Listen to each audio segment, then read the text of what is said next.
ॐ भूर्भुवः स्वाहा तत्सवितुर्वरेण्यं भर्गो देवस्य धीमहि धियो यो नः प्रचोदयात्।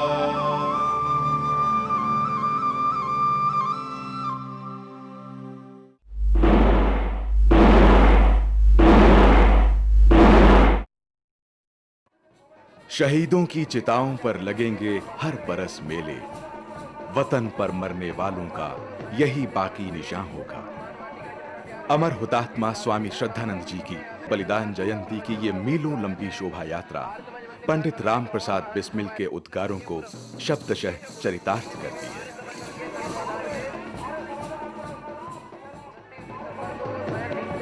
हमारे देश में अनेक ऐसे महान व्यक्ति हुए हैं जिन्होंने देश की आजादी के लिए अपना सर्वस्व दे दिया और आज इतिहास के हाशिए पर सिमट कर रह गए। ऐसे ही एक महान विभूति थे स्वामी श्रद्धानंद, जिन्होंने अपने प्राणों की आहुति देकर मातृभूमि की सेवा की और अपने खून से भारत का इतिहास लिखा। दुनिया का कोई भी ऐसा आदमी हमें नजर नहीं आता जो उनका मुकाबला कर सके। जितनी उन्होंने कुर्बानी की है वो कोई भी नहीं कर सकता है। मैं ये कहूँगा कि वो मनुजता का मान थे, शूरता की शान थे, गुणियों का गान थे, युग का अभिमान थे, ऋषियों और मुनियों की आन थे, जाति का स्वाभिमान थे।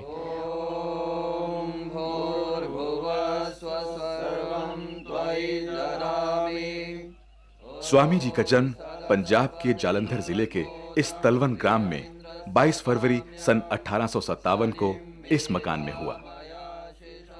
उनका नाम बृहस्पति रखा गया, जो बाद में मुंशीराम हो गया और संन्यास लेने के बाद स्वामी श्रद्धानंद। उनके पिताजी का नाम श्री नानक चंद था। ये जगह उन्होंने दे परिवार दी आ, उन्होंने दी घर दी आ, असल उन्होंने रहायशी घर ही सी। ऐसे बड़े बुजुर्ग की जगह में कोई भी काम नहीं अच्छा हो रहा।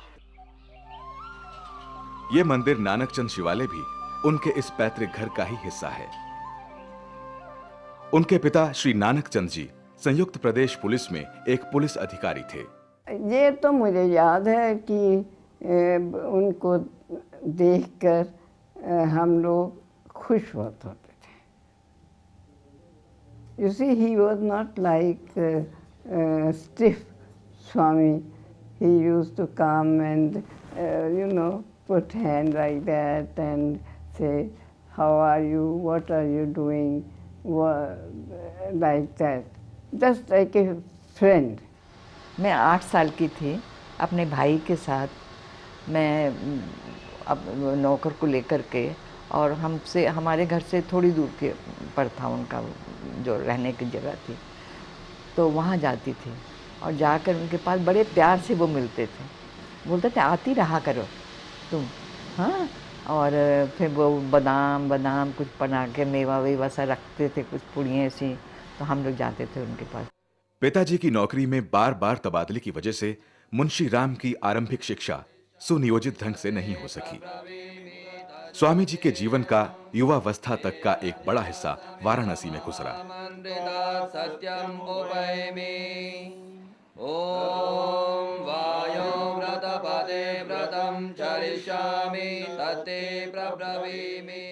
उनकी शिक्षा यहाँ के रेवड़ी तालाब स्कूल, कर्ण घंटा स्कूल और क्वींस कॉलेज में हुई।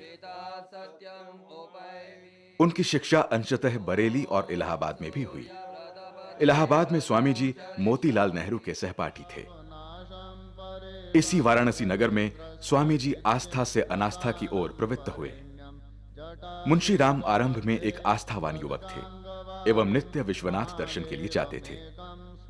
एक दिन मंदिर पहुंचे तो दरबान ने उन्हें रोक दिया कि रीवा की महारानी दर्शन कर रही है और अन्य कोई उनके बाद ही अंदर जा सकता है। इस घटना से मुंशी राम के विश्वास को गहरा धक्का लगा और उन्होंने तय कर लिया कि कभी ऐसे भगवान को नहीं मानेंगे जिसके दरबार में छोटे बड़े का भेदभाव हो। इसी नगर में मुंशी राम ने जुए के अड्डों पर जुआ खेला, गुंडों से 2-2 हाथ किए और अनैतिकता के दरिया में कई बार डूबे उतर आए।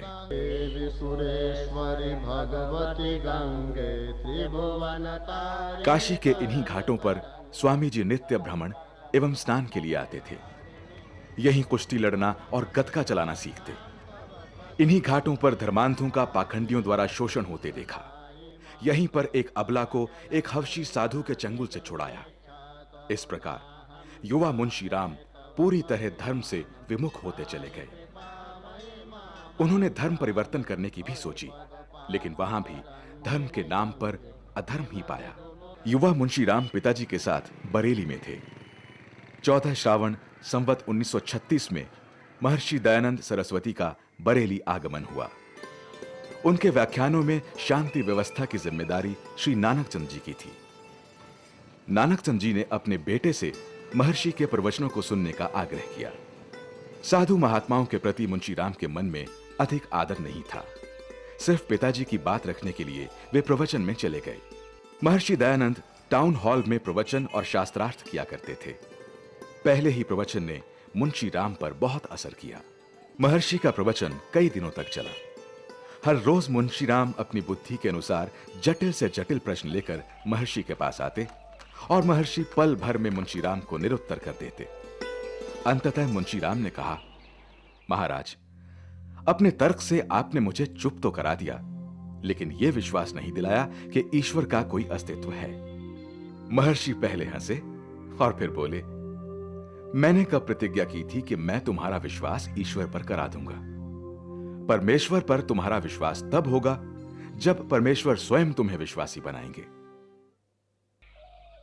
महर्षि के प्रभाव में आने के बाद भी मुंशी राम के व्यसन जारी रहे।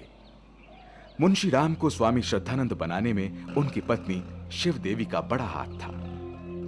बरेली की ही बात है। एक रात स्वामी जी नशे में धुत उल्टी करते गिरते पड़ते घर पहुंचे।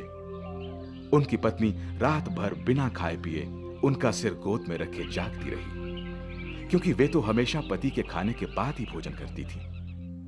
सुबह जब मुंशी राम उठे तो उन्हें इस बात का एहसास हुआ। इसके अतिरिक्त शिव देवी जी ने एक बार अपने सारे गहने पति के चरणों में डाल दिए ताकि वे अपना कर्जा चुका सकें। इन घटनाओं ने मुंशी राम के मन को बहुत प्रभावित किया और उन्होंने श्रद्धानंद बनने की राह पर पहला कदम रखा। सन 1888 में मुंशी राम वकील बनकर सपरिवार जालंधर आ गए। प्रैक्टिस के साथ आर्य समाज में भी सक्रिय हुए। सन 1896 में स्वामी जी ने वकालत छोड़ दी और खुद को पूरी तरह से आर्य समाज को समर्पित कर दिया। स्वामी जी अड्डा होशियारपुर आर्य समाज के प्रधान भी रहे थे। यहीं से उन्होंने समाज सुधार के अनेक कार्य शुरू किए। हरिजनों को बराबरी का दर्जा दिलाने का काम शुरू किया। उनके लिए स्कूल खुलवाए। इसी आर्य समाज में स्वामी जी ने सन 1889 में यहां के वान बट्टों की एक जाति को हिंदू बना लेने का प्रस्ताव रखा। शुरू शुरू में दलितों को बराबरी का दर्जा देने में आर्य समाजियों को भी थोड़ी हिचकिचाहट हुई, लेकिन स्वामी जी ने प्रयत्न नहीं छोड़ा और कामयाब हुए। गांधी जी ने स्वामी जी के बारे में कहा है, वे अनाथ बंधु थे। स्वामी जी ने अछूतों के लिए जो कुछ किया उससे अधिक किसी और पुरुष ने भारत में नहीं किया। डॉक्टर अंबेडकर ने लिखा है कि स्वामी श्रद्धानंद जी से बढ़कर दलितों का कोई भी हितैषी नहीं। स्वामी जी ने दलितों के लिए बुढ़ापे के अंदर हजारों मील की पैदल यात्रा करके वे दक्षिण भारत में गए और केरल में वाइकम के सत्याग्रह का उन्होंने नेतृत्व किया। वहाँ वाइकम में एक बहुत बड़ा मंदिर है जिसको मैंने देखा है। उसके चारों ओर सड़कों पर कोई भी दलित जो था वो जा नहीं सकता था, मुसलमान और ईसाई तो जा सकता था। स्वामी जी ने इस भेदभाव के विरुद्ध सत्याग्रह किया। केरल के मॉडर्न टाइम्स के जितने बड़े नेता थे, टॉप मोस्ट थे, मूर्धन्य थे, वह सब स्वामी जी के सत्याग्रही बने। केरल के अनक्राउन किंग मन्नत पद्मनाभन जो हैं, उन्होंने मुझे कहा था कि मुझे इस बात का अभिमान है कि मैं भगवान श्रद्धानंद का सैनिक हूँ। वाइकम सत्याग्रह में मैं सम्मिलित हुआ था। उन्होंने लाठियाँ खाईं, उनका बहिष्कार किया गया, सब प्रकार से विरोध किया गया, परंतु वे डगमगाए नहीं। ശ്രദ്ധാനന്ദജി ഇവിടെ വന്ന സത്യാഗ്രഹത്തിന് വേണ്ടി പ്രവർത്തിച്ചവരും സത്യാഗ്രഹികളും ആയിട്ടുള്ളവർക്ക് അതിന് കൂടുതൽ പ്രേരണ കൊടുത്തു. പ്രസംഗിച്ചുകൊണ്ടിരുന്ന അദ്ദേഹത്തിനെ തടസ്സം ചെയ്തു. പോലീസുകാർ വരെ അതിനെതിരായിട്ട് അദ്ദേഹത്തിനെതിരായിട്ട് പ്രവർത്തിച്ചു, ദേഹോപദ്രവിപ്പിച്ചു. नीची जातियों के सदस्यों को अछूत कहना स्वामी जी को बहुत अपमानजनक संबोधन प्रतीत होता था। उन्होंने ही सबसे पहले उन लोगों के लिए एक सम्मान सूचक शब्द दलित इस्तेमाल किया, जो उनकी सामाजिक और आर्थिक स्थिति का सूचक था, न कि उनके जन्मजात छोटेपन का। स्वामी श्रद्धानंद जी के प्रयत्नों से ही आर्य समाज की केंद्रीय संस्था सार्वदेशिक आर्य प्रतिनिधि सभा का जन्म हुआ। ये खंडहर एक समय के भव्य भवन के हैं, जहां कभी स्वामी जी सपरिवार रहते थे। दुर्भाग्यवश शिव देवी जी युवावस्था में ही मुंशी राम का साथ छोड़ गईं। मरते समय उन्होंने एक पुर्जा छोड़ा, जिस पर लिखा था कि आपको तो मुझसे भी रूपवती और समझदार सेविका मिल जाएगी, किंतु बच्चों को मत भूलना। और स्वामी जी ने दूसरा विवाह नहीं किया। उनकी कथनी और करनी एक थी। उन्होंने सुधार अपने घर से शुरू किए। उन्होंने अपनी पत्नी से पर्दा नहीं कराया। स्त्री शिक्षा का प्रारंभ अपनी पत्नी को शिक्षित करके किया। उन्होंने अपने किसी बच्चे का विवाह उचित आयु से पहले नहीं किया। उन्होंने अपने सबसे बड़े बेटे की शादी जो है वो एक विधवा चुन के, वो टीचर थी कहीं पर, वो चुन के लाए और उसके साथ शादी की।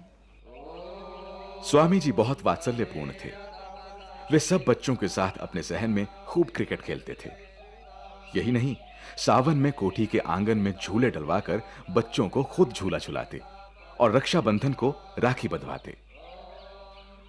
इसी घर की घटना है। स्वामी जी की बड़ी बेटी वेद कुमारी एक मिशन स्कूल में पढ़ती थी। एक दिन स्वामी जी के एक मित्र पूर्णानंद जी ने वेद कुमारी से स्कूल में सीखा हुआ गाना सुनाने को कहा, तो बालिका वेद कुमारी ने दोनों हाथ प्रार्थना स्वरूप उठाकर गाना शुरू किया। ईसा मसैया मेरे प्राण रखैया, ईसा मेरे राम रमैया, ईसा मेरे कृष्ण कन्हैया। और ये सुनते ही दोनों हतप्रभ रह गए। उसी दिन बालिकाओं के लिए स्कूल खोलने का निश्चय हुआ और सन 1891 में स्वामी जी, लाला देवराज व सहयोगियों के प्रयत्नों से एक कन्या पाठशाला खोली गई। आज वही छोटी सी पाठशाला कन्या गुरुकुल महाविद्यालय जालंधर के नाम से स्त्री शिक्षा और स्वावलंबन के क्षेत्र में बड़ा योगदान दे रही है। ईश्वर में उनकी गहरी निष्ठा थी। एक बार उन्हें एक पत्र आया जिसमें लिखा था कि आने वाली ईद के दिन उन्हें कत्ल कर दिया जाएगा। सो ईद के दिन घर के फाटक अजनबियों के लिए बंद हो गए। स्वामी जी को जब इस बात का पता चला तो वे नाराज होकर बोले, मुझे ईश्वर पर विश्वास है, जब तक मेरी मृत्यु की घड़ी नहीं आती मुझे कोई नहीं मार सकता। इसी कोठी में सधर्म प्रिंटिंग प्रेस था। स्वामी जी ने यह कोठी और प्रेस पंजाब आर्य प्रतिनिधि सभा को दान कर दिए। स्वामी जी के पुत्र इंद्र जी एक बार बड़े शौक से अपनी इस कोठी को देखने आए, लेकिन कोठी की दशा देखकर दरवाजे से आगे ना जा सके।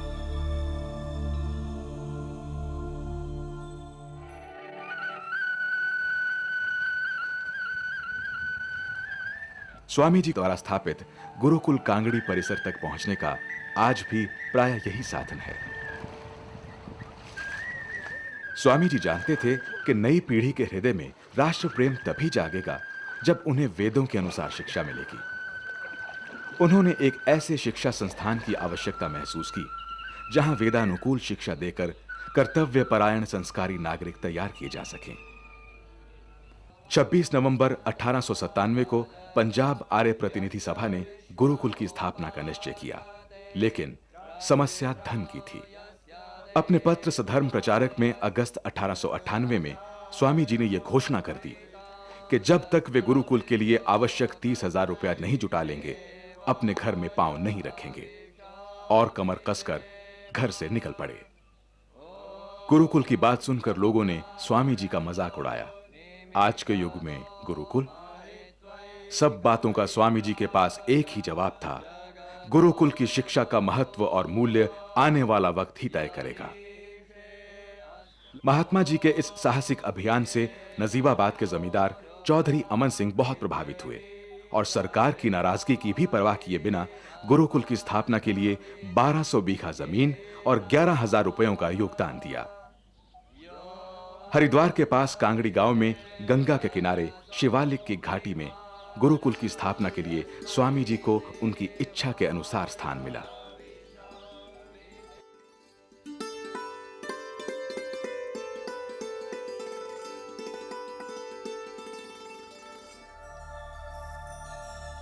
दिन रात जंगली जानवरों से बाधित जंगलों की सफाई करके अस्थायी झोंपड़ियों का निर्माण शुरू हुआ। 21 मार्च से 24 मार्च सन 1902 के बीच होलिकोत्सव के दौरान गुरुकुल का उद्घाटन हुआ और स्वामी जी उसके प्रथम अधिष्ठाता एवं आचार्य नियुक्त हुए। स्वामी जी ने घोषणा की कि गुरुकुल में प्रवेश के लिए जाति या वर्ण का कोई बंधन नहीं होगा।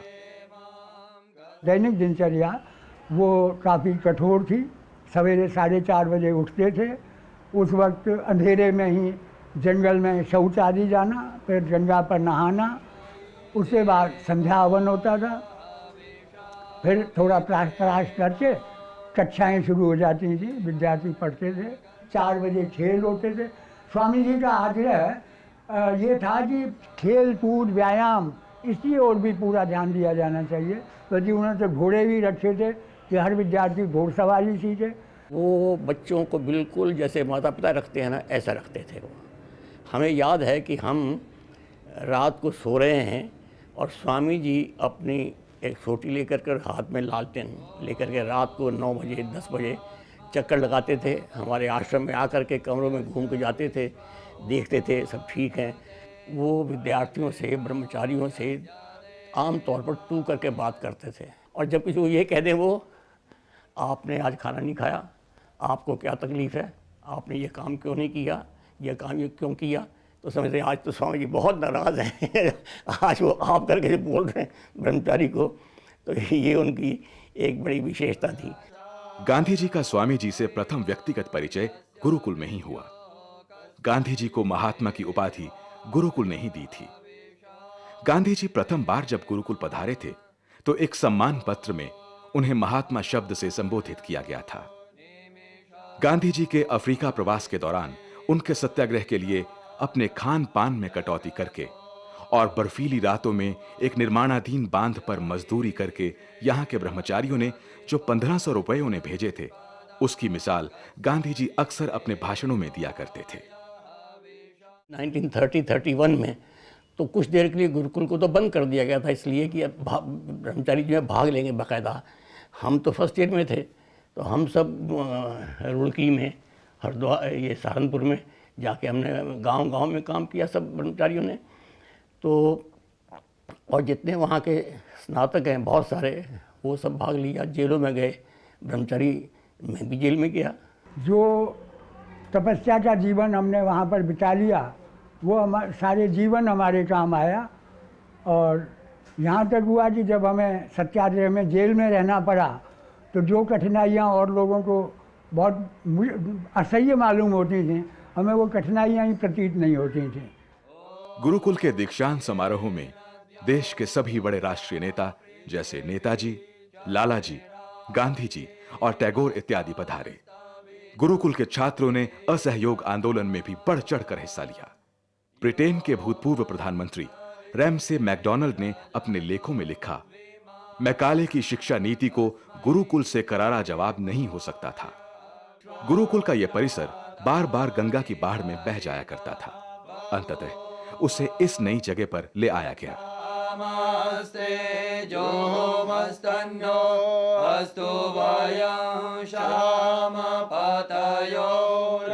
स्वामी श्रद्धानंद जी महाराज द्वारा जलाया गया शिक्षा का वो छोटा सा दीप आज एक प्रकाश स्तंभ बन गया है। आज ये एक विश्वविद्यालय है जहां कला, विज्ञान, वेद, आयुर्वेद तथा प्रबंधन इत्यादि की शिक्षा दी जाती है।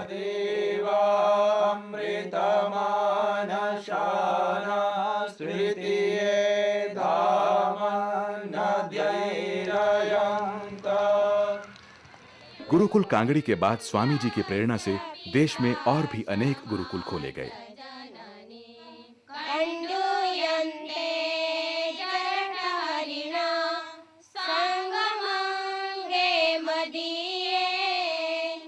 स्वामी जी ने सन 1917 में सन्यास की दीक्षा ली और महात्मा मुंशी राम से स्वामी श्रद्धानंद हो गए। अपने विचारों को आम जनता तक पहुंचाने के लिए स्वामी जी ने पत्र पत्रिकाओं के महत्व को पहचाना और 1 बैसाख संवत 1946 को सधर्म प्रचारक नामक पत्र उर्दू में निकालना शुरू किया। साथ ही उन्होंने सधर्म प्रेस भी लगाया। और मीडिया की शक्ति को, ताकत को, उसकी पहुंच को उन्होंने पहचाना उस समय। तेज प्रेस यानी तेज अखबार तो स्वामी जी ही उसके संस्थापक थे और देशबंधु जी के साथ दोनों को संस्थापक थे। वे देश के पहले संपादक थे जिन्होंने लोकमान्य तिलक पर जब 2 बार केस चला तो उसमें कंटेम्प्ट ऑफ कोर्ट का अपराध बड़ी वीरता से किया। तो उन्होंने लिखा, ठीक है कि ब्रिटिश जुडिशरी ने, उनके कोर्ट ने लोकमान्य तिलक को दोषी ठहरा करके दंडित किया है, परंतु भारतीय जनता का हृदय रूपी न्यायालय वो लोकमान्य तिलक को आज भी निरपराधी मानता है। स्वामी जी ने और भी अनेकों पत्र पत्रिकाओं की स्थापना की। स्वामी जी के कलम ने उर्दू, हिंदी और अंग्रेजी भाषाओं में भारी मात्रा में साहित्य सृजन किया। उनके लेखन कार्य का कुछ अंश श्रद्धानंद ग्रंथावली में संकलित किया गया है। उन्होंने अपनी जीवनी कल्याण मार्ग का पथिक नाम से लिखी।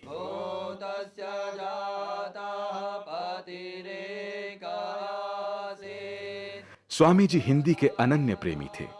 इसी कारण उन्होंने अपने लेखों और पत्रों की भाषा उर्दू से हिंदी कर दी। गुरुकुल में शिक्षा का माध्यम हिंदी रखा गया और अमृतसर में कांग्रेस में अपना भाषण हिंदी में दिया। स्वामी जी महाराज ने इतने साहित्यकार, इतने पत्रकार पैदा किए, जितने हिंदी पत्रकारिता के पहले जनक हैं वो सब स्वामी जी महाराज के शिष्य हैं। स्वामी श्रद्धानंद परोपकारिणी सभा के आजीवन सदस्य थे। उन्होंने आर्य समाज का इतिहास भी लिखना शुरू किया था, लेकिन धौलपुर सत्याग्रह और गढ़वाल अकाल के कारण पूरा न कर सके। गुरुकुल से निवृत्त होने के बाद स्वामी जी सक्रिय राजनीति में आए। स्वामी जी मानते थे राजनीति भी धर्म के सिद्धांतों पर आधारित होनी चाहिए। 7 मार्च सन 1919 को उन्होंने अपना प्रथम सार्वजनिक भाषण दिल्ली में दिया। स्वामी जी ने ही गांधी जी का ध्यान भारत माता की दासता की ओर दिलाया। उन्होंने सत्याग्रह का एक प्रारूप भी गांधी जी के सामने रखा, जिसमें पंचायती अदालतें खोलने एवं भारत भर में 10 जिलों को लगान ना देने के लिए तैयार करने की बात कही और पंजाब में 5 ऐसे जिले तैयार करने की जिम्मेदारी खुद ली और 5 की अपेक्षा गुजरात में गांधी जी से की। चेन्नई के गोखले हॉल में अपने ऐतिहासिक भाषण में उन्होंने ब्राह्मण समाज को चेतावनी दी थी कि यदि उन्होंने गैर ब्राह्मणों और दलितों के शोषण वाले धार्मिक कानून नहीं बदले तो मुझे विवश होकर एक आंदोलन चलाना पड़ेगा, जिसमें अछूत ब्राह्मणों को जबरदस्ती छूकर अपने जैसा बनाएंगे। स्वामी जी सन 1919 में ही रोलेट एक्ट के विरुद्ध सत्याग्रह की प्रतिज्ञा पर हस्ताक्षर करके देश के स्वतंत्रता संग्राम में कूद पड़े थे, जिसके बाद उन्होंने कभी पीछे मुड़कर नहीं देखा। दिल्ली के तो बेताज बादशाह थे स्वामी श्रद्धानंद। उनकी लोकप्रियता धर्म और संप्रदायों की सीमाएं पार कर चुकी थी। सन 1912 में लाहौर के एक अखबार प्रकाश ने देश के प्रमुख नेताओं की लोकप्रियता का एक सर्वे कराया था। उस सर्वे के अनुसार स्वामी जी देश के 6 सर्वाधिक लोकप्रिय नेताओं में लोकमान्य तिलक के बाद दूसरे नंबर पर थे। रोलेट एक्ट के खिलाफ हड़तालों के साथ ही पंचायती अदालतें भी दिल्ली में शुरू की गईं, जिनके माध्यम से स्वामी जी एवं हकीम अजमल खां ने बड़ी योग्यता से अनेकों मुकदमे निपटाए। 30 मार्च सन 1919 स्वामी श्रद्धानंद रोलेट एक्ट के विरुद्ध दिल्ली में सत्याग्रह का नेतृत्व कर रहे थे। भारत के स्वतंत्रता संघर्ष में यह एक ऐतिहासिक दिन था। 40,000 सत्याग्रहियों का नेतृत्व करते हुए स्वामी जी कंपनी बाग से घंटा घर की ओर जा रहे थे। इसी बीच कुछ फायर हुए। जनता में उत्तेजना बढ़ने लगी। जनता को शांति से खड़े रहने का निर्देश देकर स्वामी जी गोरखा सिपाहियों की ओर बढ़े। कुछ सिपाहियों ने आगे बढ़कर अपनी संगीनें उनके सीने पर रख दी और बोले, हम तुम्हें छेद देंगे। स्वामी जी निर्भीकता के साथ मुस्कुराए और अपने सीने से वस्त्र हटाते हुए कहा, लो सामने खड़ा हूं, चलाओ गोली। स्वामी जी के अदम्य साहस और नेतृत्व क्षमता की गवाह है टाउन हॉल चांदनी चौक पर सुशोभित उनकी यह भव्य मूर्ति। राजनीति में आने के बाद भी स्वामी जी अध्यात्म से दूर नहीं हुए। 30 मार्च की अपनी ऐतिहासिक सभा में भी उन्होंने जनता से यही अपील की थी कि वे इतनी प्रबल प्रार्थना करें कि सम्राट प्रधानमंत्री और भारत मंत्री का हृदय परिवर्तन हो जाए। ओम त्वं हिना पिता वसो त्वं माता शरक्रतो बभूविथा अधादेशो नमीमहि। ये वेद ध्वनि 4 अप्रैल सन 1919 को यहां स्वामी जी की श्रीवाणी में गूंजी थी।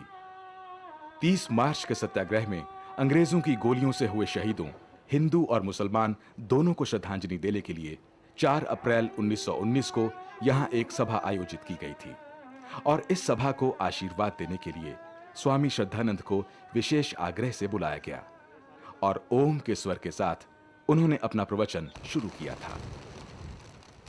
हिंदू मुस्लिम एकता के प्रतीक थे स्वामी श्रद्धानंद। गांधी जी तो दिल्ली को स्वामी श्रद्धानंद और हकीम अजमल खां की दिल्ली कहा करते थे। उस साल सन 1919 में मार्शल लॉ और जलियांवाला बाग कांड के कारण अमृतसर में हालात बहुत खराब थे। अतः कांग्रेस महासमिति ने फैसला किया कि उस वर्ष का कांग्रेस अधिवेशन अमृतसर में न किया जाए, लेकिन स्वामी जी इससे सहमत नहीं थे, क्योंकि ऐसा करने से पंजाब की जनता का मनोबल गिर जाता। पंजाब में कांग्रेस का नाम लेने का भी कोई साहस नहीं करता था। जलियांवाला बाग में ही अत्याचार नहीं हुए थे, गुजरात में गुजरांवाला, लाहौर आदि कई नगरों में मार्शल लॉ लगाया गया था। तो उस समय जो वीर पुरुष वीर गति पा गए और जो काले पानी भेजे गए, जो जेलों में बंद ठूंस दिए गए, लंबे लंबे यातनाएं जिनको दी गई, सजाएं दी गई, उनकी पत्नियों ने और विधवाओं ने कांग्रेस कमेटी से कहा कि हमारे पतियों का स्वाभिमान और बलिदान इस बात की मांग करता है कि कांग्रेस का इस बार अधिवेशन पंजाब में ही होना चाहिए, और पंजाब में ही नहीं अमृतसर में ही होना चाहिए। तो कांग्रेस कमेटी ने कहा कि यदि स्वामी श्रद्धानंद आगे आएं, वे इस दायित्व को स्वीकार करते हैं तो हमें कोई आपत्ति नहीं। और स्वामी जी ने खुशी से यह जिम्मेदारी अपने ऊपर ले ली। उन्हें इस अधिवेशन का स्वागताध्यक्ष बनाया गया। एक नए दौर की शुरुआत करते हुए उन्होंने अपना भाषण हिंदी में दिया। अछूतोद्धार के कार्यक्रम को अपनाने पर जोर देते हुए उन्होंने नेताओं और जनता से अपील की कि आओ आज सच्चे दिल से यह प्रतिज्ञा करें कि ये हमारे 6.5 करोड़ भाई जिन्हें हम अछूत मानते हैं, आज से ये हमारे लिए अछूत नहीं रहे। उनके बच्चे हमारे बच्चों के साथ पढ़ेंगे और उनके नर नारी हमारी सभाओं में शामिल होकर स्वतंत्रता की लड़ाई में हमारे कंधे से कंधा मिलाएंगे। दलित भाइयों के लिए स्वामी जी ने कांग्रेस से टक्कर ली, सारे हिंदू समाज से टक्कर ली। शहीदों के लिए कितना सम्मान था उनके दिल में। जलियांवाला बाग को खरीदकर उनका स्मारक बनाना चाहते थे स्वामी श्रद्धानंद। सिखों के धार्मिक अधिकारों के लिए लड़ाई करते हुए स्वामी जी पहली बार गिरफ्तार किए गए। स्वामी जी सरकार की आंख की किरकिरी बन गए थे और सरकार किसी भी तरह उन्हें गिरफ्तार करने पर आमादा थी। 10 सितंबर 1922 को स्वामी जी ने गुरु का बाग सत्याग्रह में अमृतसर में भाषण दिया, जिसमें उन्होंने इस धर्म युद्ध में सिखों को हर मदद का भरोसा दिलाया। भाषण खत्म होते ही उन्हें गिरफ्तार कर लिया गया। उनके आत्मसम्मान पर चोट करने के लिए उन्हें जेल की कोठरी में नहीं बल्कि लोहे के एक तंग पिंजरे में रखा गया था। जेल से रिहा होने के बाद सिख समुदाय ने श्री अकाल तख्त से स्वामी जी का प्रवचन कराकर उन्हें जो सम्मान दिया वो भी एक मिसाल है। हिंदू समाज का तेजी से इस्लामीकरण हो रहा था। जगह जगह हुए दंगों में बुरी तरह चोट खाकर हिंदू जाति असुरक्षित महसूस कर रही थी। कांग्रेस की मुस्लिम तुष्टीकरण की नीति से लाला लाजपत राय जैसे अनेक बड़े नेताओं ने कांग्रेस छोड़ दी थी। वो एक विदेशी समस्या थी टर्की की। मुसलमान अंग्रेज़ों का तो कुछ बिगाड़ ना सके, वो जुनून उनका भड़क उठा था। वो टूट पड़े मालाबार के अंदर हिंदुओं पर। മുസ്ലിമീങ്ങളൊക്കെ വന്നിട്ട് ഇവിടെ കഴിഞ്ഞ് അടുത്തുള്ള വീട്ടുകളിലൊക്കെ പോയി ഞങ്ങളെല്ലാം അഭയാർത്ഥികളായിട്ട് പോവുകയും ചെയ്തു. പിന്നെ ഒരു മാസത്തിൽ ഹിന്ദുക്കൾ അടുത്തൊന്നുമില്ല. ഓരോരുത്തരും അവരവരുടെ വീട് ഓരോരോ മന അവരുതാണെന്ന് പറഞ്ഞിട്ട് സ്ഥാപിച്ചു. मंदिर तोड़े गए, देवियों से बलात्कार किया गया, लड़कियां उठा ली गईं और हजारों व्यक्तियों का संहार जो था किया गया। जो मंदिर तोड़े गए आज तक हिंदुओं ने उनको रिपेयर नहीं करवाया। उन अट्रॉसिटीज़ की आज भी वो याद दिलाते हैं, स्मारक हैं। मलकानों की शुद्धि आंदोलन के बाद स्वामी सदानंद से बहुत लोग नाराज हो गए। महात्मा गांधी भी रुष्ट हो गए, लोग उनका साथ छोड़ करके जाने लगे। तो उनके एक हितैषी थे, समाज सेवी लाला हरदेव सहाय। उन्होंने स्वामी जी को कहा, स्वामी जी आप क्यों इस तरह के जो कंट्रोवर्शियल इश्यूज है उनसे अपने को क्यों नहीं दूर करते? आप समाज और राष्ट्र के लिए इतना बड़ा काम कर रहे हैं। तो स्वामी जी ने तब कहा, और थोड़ा गुस्से में आकर के कहा, क्या हुआ कि अगर गांधी जी मेरे से नाराज हो गए? क्या हुआ अगर सब लोग मेरा साथ छोड़ करके जा रहे हैं? क्या हुआ कि लोग मुझे धमकी भरे पत्र लिखते हैं? जब तक ईश्वर का वरद हस्त मेरी पीठ पर है, जब तक मेरे शरीर में जान है, तब तक मैं सत्य के लिए, धर्म के लिए और सच्चाई के लिए लड़ता ही रहूँगा। लखनऊ में मौलाना अब्दुल बारी होते थे, मुसलमानों में बड़े माननीय विद्वान थे। उन्होंने एक फतवा दिया कि यदि कोई मुसलमान हिंदू हो जाता है तो वो मुर्तद है, वो वाजिबुल कत्ल है, अर्थात वो कत्ल कर देने के लायक है। और ख्वाजा हसन निज़ामी ने एक पुस्तक लिखी, उसका नाम है दाइए इस्लाम। वह पुस्तक आज भी मेरे पास है। उसमें लिखा कि मुसलमानों को जो है इस्लाम को फैलाने के लिए क्या क्या करना चाहिए। उसमें लिखा, फ़कीरों को, भिखमंगों को ऐसे इस्लाम का प्रचार करना चाहिए, गाने वालों को ऐसे प्रचार करना चाहिए, वैद्यों को, हकीमों को, जादू टूने वालों को, तवीज़ वालों को ऐसे हिंदुओं को फंसाना चाहिए। और यहाँ तक लिखा, मुसलमान जो वेश्याएँ हैं उनके पास जो हिंदू ग्राहक आए उसको अपनी जुल्फ़ों का, अलकों का, पलकों का कैदी बनाएं और उनको भी इस्लाम की दावत दें। ये शुद्धि आंदोलन से 3 साल पहले एक किताब छपी, वो स्वामी जी के हाथ में आ गई और स्वामी जी जो थे वो चौंक पड़े। सारा हिंदू समाज जो था वो एकदम हिल गया कि ये क्या। तो स्वामी जी ने उसका नाम रखा, पुस्तक का छपवा दी, बांटी कि हिंदुओं तुम्हारे धर्म दुर्ग पर शबखून रात को घात लगाकर जो है आक्रमण किया गया है। ये बात थी। और ना ये ख्वाजा हसन निज़ामी को गांधी जी ने कुछ कहा, ना कांग्रेस के अन्य नेताओं ने। कि कांग्रेस वालों का मुसलमानों की ओर बड़ा झुकाव था और मुसलमानों की ओर झुकाव होने के कारण वो जो है भारत में दिन प्रतिदिन हिंदुओं को मुसलमान बना रहे थे, जिस कारण वो स्वामी श्रद्धानंद जी महाराज बड़े दुखी थे। वो हिंदू महासभा में आए, फिर शुद्धि सभा की उन्होंने स्थापना की और शुद्धि सभा के द्वारा उन्होंने भारत भर में कई जगह ब्रांचें, आगरा, बरेली, बुलंदशहर, जहाँ के मुसलमानों की आबादी ज़्यादा थी, वहाँ पर शुद्धि का कार्य किया। उस समय की स्थिति ये थी कि हिंदू समाज का ह्रास हो रहा था और उसको ठीक रास्ते पे लाने के लिए आर्य समाज का सबसे बड़ा योगदान था। और जब आर्य समाज ने सुधार लाने शुरू किए तो मुसलमानों में बेचैनी फैली।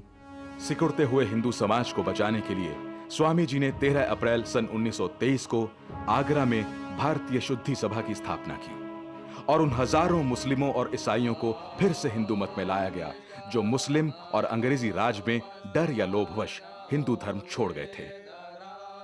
श्री मदन मोहन मालवीय जी ने तेज अखबार में अपने एक लेख में लिखा है कि किसी को जबरदस्ती हिंदू नहीं बनाया जाता था, बल्कि उन मुसलमानों को जो कि पहले हिंदू थे और किसी कारण मुसलमान बन गए थे लेकिन आज तक हिंदू रीति रिवाज पालते आए थे, जैसे मलकाना राजपूत जो ना तो गोत्र में शादी करते थे न मांस खाते थे। उनके विवाह पर हिंदू पुरोहित भी आता था।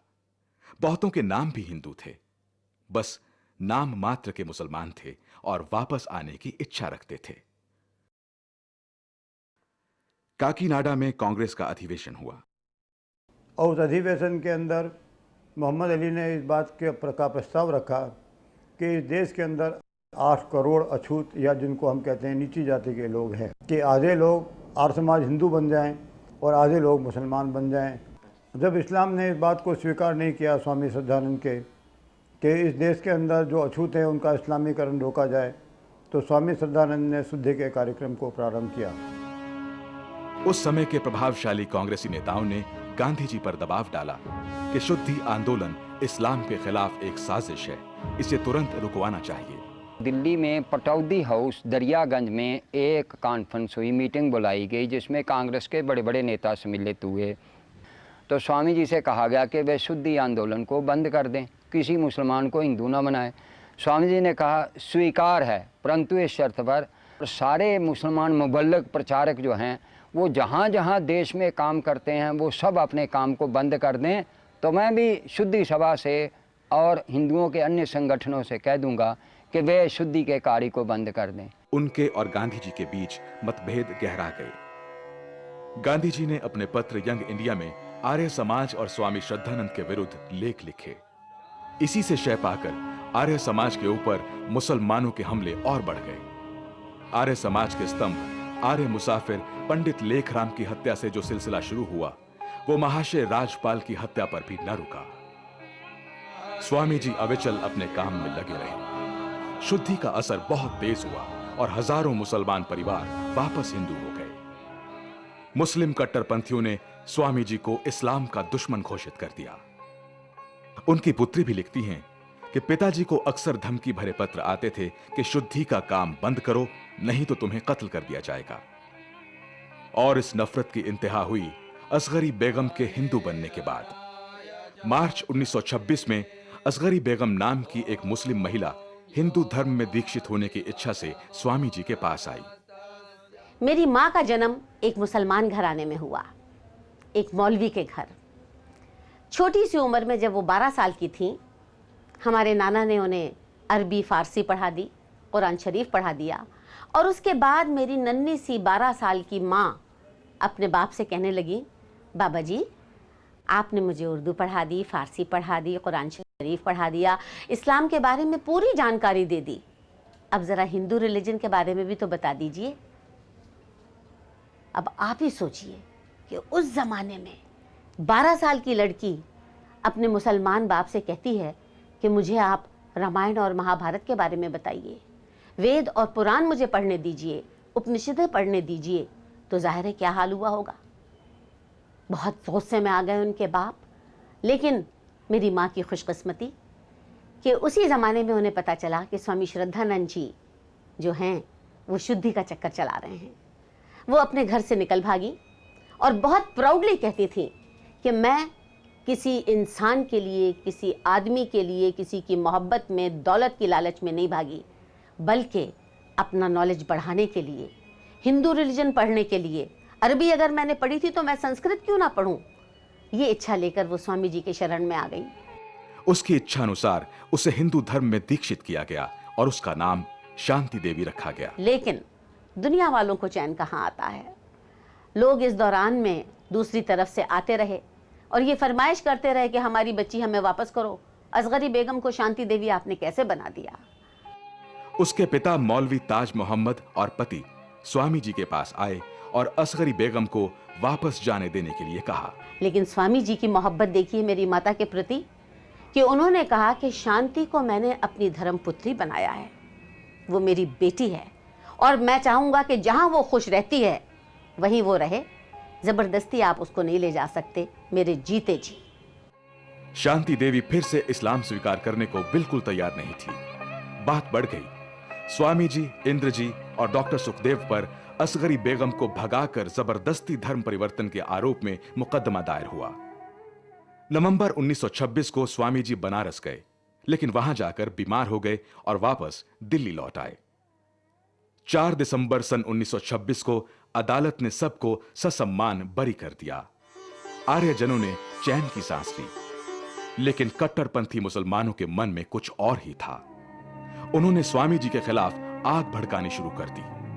ख्वाजा हसन निजामी और अब्दुल बारी के लेखों और प्रोपेगंडे ने आग में घी का काम किया। संयोग ही था कि उन्हीं दिनों स्वामी जी को कुछ ऐसी अंतः प्रेरणा हुई कि उनका अंत समीप है।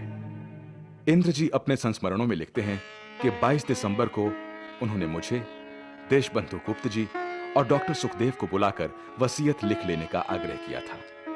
स्वामी जी निमोनिया के शिकार हो गए थे और शरीर बहुत कमजोर हो गया था। 23 दिसंबर को बलिदान से कुछ ही समय पहले शुद्धि सभा के प्रधान सर राजा रामपाल सिंह के स्वास्थ्य संबंधी तार के उत्तर में उन्होंने जो तार दिलवाया था, उसमें लिखा था कि अब तो यही इच्छा है कि दूसरा शरीर धारण कर इस जीवन के छोड़े अधूरे कामों को पूरा कर सकूं। 23 दिसंबर सन 1926 का वो अशुभ दिन। नया बाजार दिल्ली का उनका निवास, जिसे अब स्वामी श्रद्धानंद बलिदान भवन कहा जाता है, उसकी पहली मंजिल पर स्वामी जी का कमरा था। 4 बजे शाम का समय स्वामी जी आराम कर रहे थे और उनका सेवक धर्म सिंह दरवाजा बंद करके बाहर ही बैठा था कि उसने सीढ़ियों पर किसी के आने की आहट सुनी। एक आदमी ऊपर आया और उसने कहा कि मुझे स्वामी श्रद्धानंद से मिलने का है। तो उन्होंने कहा वो बीमार हैं, उनसे आप नहीं मिल सकते। तो अंदर से स्वामी जी ने आवाज़ दी कि अरे भाई कौन है, आने दो ना, क्या बात है, क्यों नहीं। कहने लगा जी ये आपसे मिलना चाहते हैं, आपको तो डॉक्टर ने मना किया है। तो उसने कहा कि नहीं, आने दो। धर्म सिंह उस आदमी को, जिसका नाम अब्दुल रशीद था, स्वामी जी के पास ले गया। जब स्वामी जी ने पूछा कि क्या काम है, तो उसने उत्तर दिया कि वो उनसे इस्लाम के बारे में चर्चा करना चाहता है। स्वामी जी ने कहा कि वे अभी बीमार हैं, फिर कभी आना। और उसने पानी मांगा। नाना जी ने अपने साथी को कहा जरा पानी लेके आना अंदर से। वो पानी लेने गया और नाना जी ने आंखें बंद की। उनको मालूम था, सीधी उसने गोली तानी और सीधी 3 शॉट एक के बाद एक।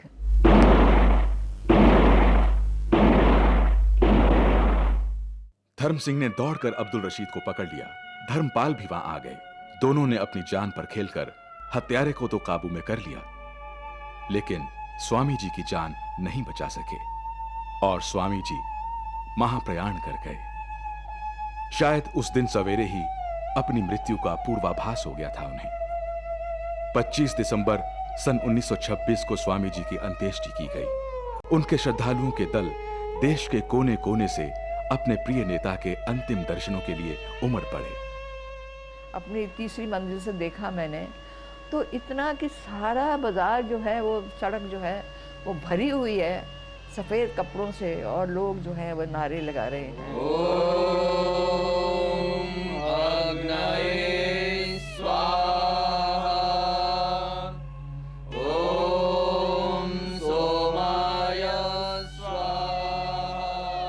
इतनी विशाल शव यात्रा दिल्ली ने कभी न देखी थी। उसमें 4 से 5 लाख लोगों ने हिस्सा लिया।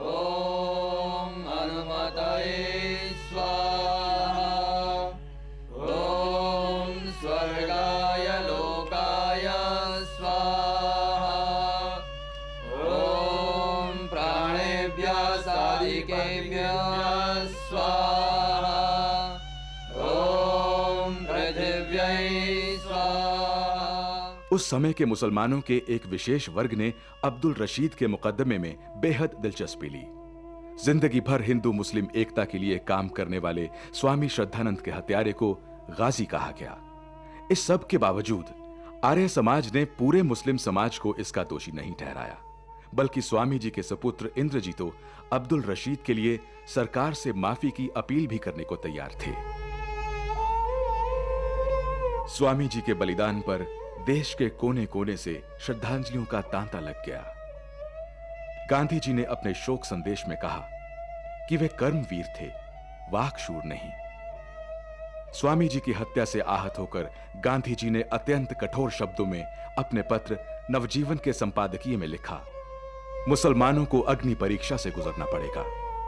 इसमें कोई संदेह नहीं कि छुरी और पिस्तौल चलाने में उनके हाथ जरूरत से ज्यादा साफ हैं।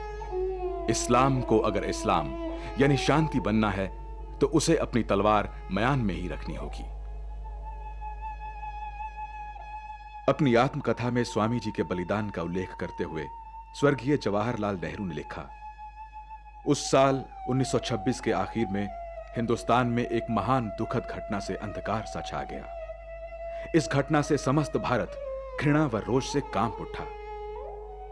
स्वामी श्रद्धानंद को, जबकि वे अस्वस्थता के कारण खाट पर लेटे थे, एक मजहब के अंधे ने कत्ल कर दिया। करीब करीब 8 वर्ष पहले इसी आर्य समाजी नेता ने दिल्ली की विशाल जामा मस्जिद की वेदी पर खड़े होकर हिंदुओं और मुसलमानों के एक बहुत बड़े जनसमूह को एकता और भारतवर्ष की आजादी का उपदेश दिया था। उस विशाल भीड़ ने हिंदू मुसलमान की जय के नारों से उनका स्वागत किया था। लंबा कद, शाही शक्ल, सन्यासी के वेश में काफी उम्र हो जाने के बावजूद बिल्कुल सीधी कमर, चमकती हुई आंखें, मैं इस सजीव तस्वीर को कैसे भूल सकता हूं। ओम द्यौ शांतिरंतरिक्षं। स्वामी श्रद्धानंद के सीने में लगी हर गोली आज भी हमें पुकार पुकार कर पूछ रही है। आज मख्तल में ये कातिल कह रहा है बार बार, क्या तमन्नाए शहादत भी किसी के दिल में है। शांतिर्विश्वे देवाः शांतिर्ब्रह्म शांतिः सर्वं शांतिः शांतिरेव शांतिः सामा शांति